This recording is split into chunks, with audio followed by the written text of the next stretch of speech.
Bismillahirrahmanirrahim. Assalamualaikum warahmatullahi wabarakatuh.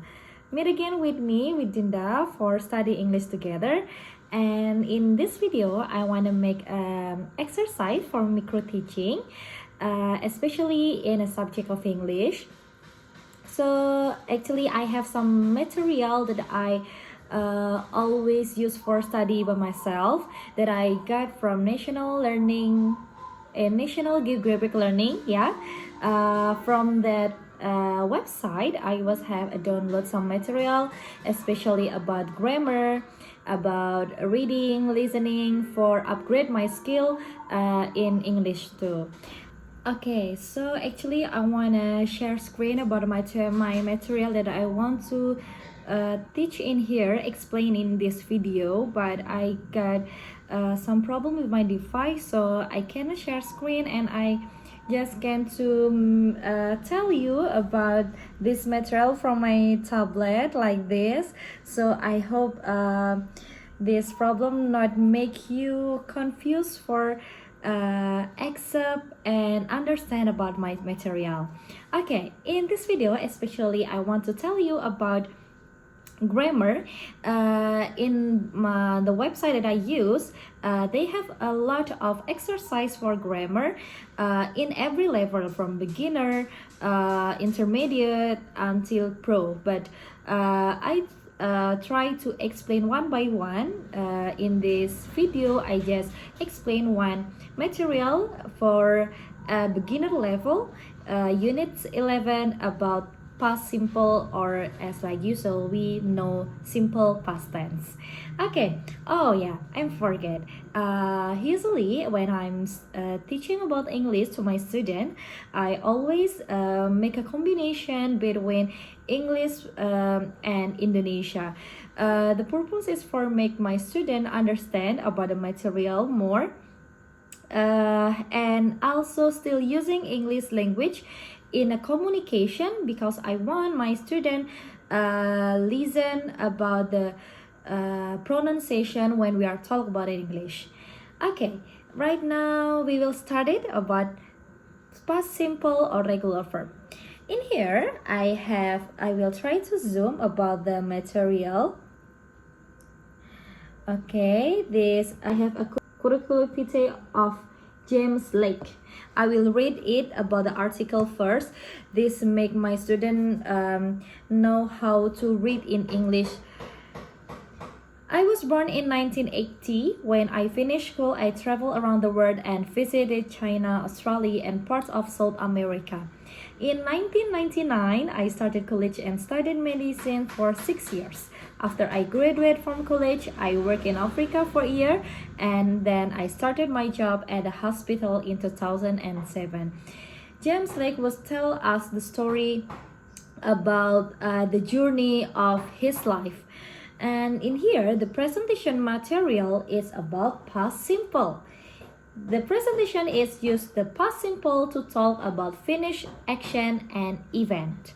So, we know kapan kita menggunakan past simple itu apabila kita sudah selesai melakukan suatu kegiatan tersebut. Nah, sebelumnya mungkin berpikir, apa sih sebenarnya past simple itu gitu. Past simple itu adalah bagian dari tenses. Sejatinya dalam bahasa Inggris, khususnya grammar, kita memiliki 16 tenses.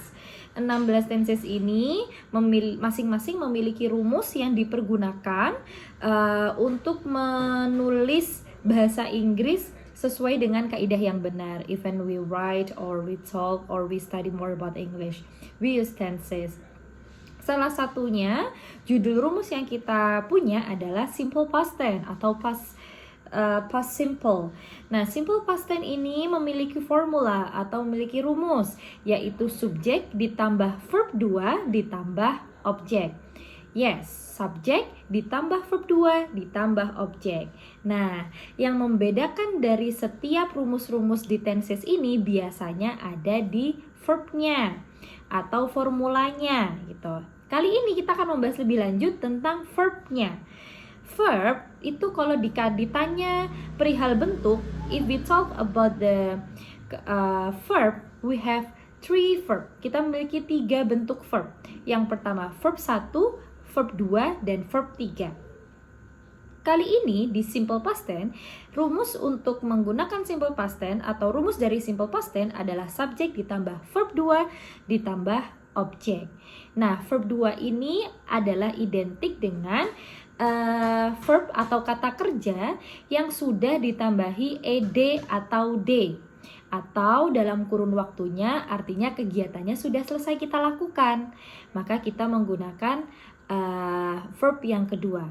Contoh, start verb 1 mulai, verb keduanya started, verb ketiganya started. Atau play bermain, verb keduanya played, ada ed-nya, baru verb atau bentuk ketiganya adalah played.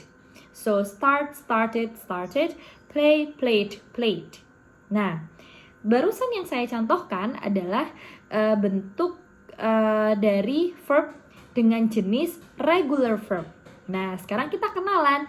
Ternyata verb itu punya dua jenis, yaitu regular verb dan irregular verb. Apa sih bedanya regular dan irregular itu? Kalau regular verb itu kebanyakan yang dipergunakan oleh verb-verb atau kata kerja dalam bahasa Inggris. Jadi ciri khasnya dia hanya tinggal ditambahin d atau ed di bagian akhirnya. Namun untuk menambahkan d atau ed itu juga tidak serta-merta. Ada beberapa kata kerja atau verb ini yang perlu dirubah sedikit sebelum kita menambahkan d atau ed. Contohnya study. Study diakhiri dengan huruf y, yaitu with y. Maka untuk merubah dia menjadi bentuk kedua, it's being studied, menjadi studied. Tapi huruf y-nya kita rubah dulu menjadi huruf i atau huruf i, studied. Baru itulah menjadi bentuk keduanya. Setelah kita rubah menjadi y menjadi i, baru ditambahkan ed, seperti itu. In here, they told two syllable verbs ending with y, like the example study, being studied. And then verbs ending with e, like live, being lived. Jadi verb yang diakhiri dengan huruf e atau huruf i, we talk a in English e, right? Ya, verb yang diakhiri dengan huruf e, maka dia tinggal ditambahkan d saja, tidak perlu double e. Namun ada juga nih huruf kata-kata kerja yang dimana dia menambahkan huruf konsonan terakhirnya. Contohnya bepergian, travel. We travel. Kita mengatakan bepergian dalam bahasa Inggris adalah travel. Maka untuk merubah travel menjadi bentuk keduanya, kita perlu menambahkan huruf L lagi di belakangnya, jadinya double L, baru bisa kita tambahkan dengan ed. Being travel, from travel, being traveled, double L.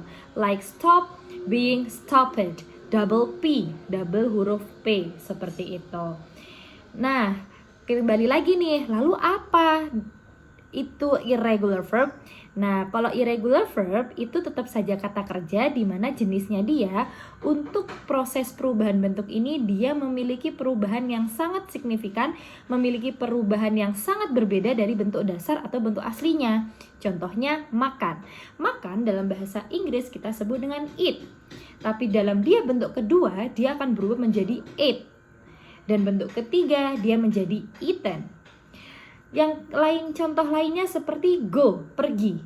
Bentuk keduanya dia menjadi went. Tapi di saat menjadi bentuk ketiga dia menjadi gone. Go, went, gone. Eat, ate, eaten. Run, ran, run. Jadi ada beberapa kata kerja yang dimana dia akan berubah sangat beda dengan bentuk aslinya. Itu disebut dengan irregular verb. So, how we know if this verb entering to regular verb or irregular verb? Gimana sih caranya kita tahu kalau dia itu irregular atau perubahannya bisa berubah kayak gini? Gimana taunya? Apakah harus dihafalkan? Officially not, sebenarnya tidak harus dihafalkan, but we must have a lot of exercise. We must a lot reading in English, article in English, comic, novel in English for make us know about a characteristic and a lot of vocabularies in English. Jadi dengan kita berlatih latihan bahasa Inggris, membaca artikel atau membaca tulisan-tulisan dalam bahasa Inggris seperti novel, komik dan lain-lainnya, itu akan sangat membantu kita dalam memperkaya vocabulary. Oke, jadi I think it's enough. It's about the material that I have explained. I hope you can accept and understand about my material, especially about past simple. Talk more about verb. We must still learn more about English. Actually, I'm also still studying until right now. For me, teaching is a part of study for me to know more about English.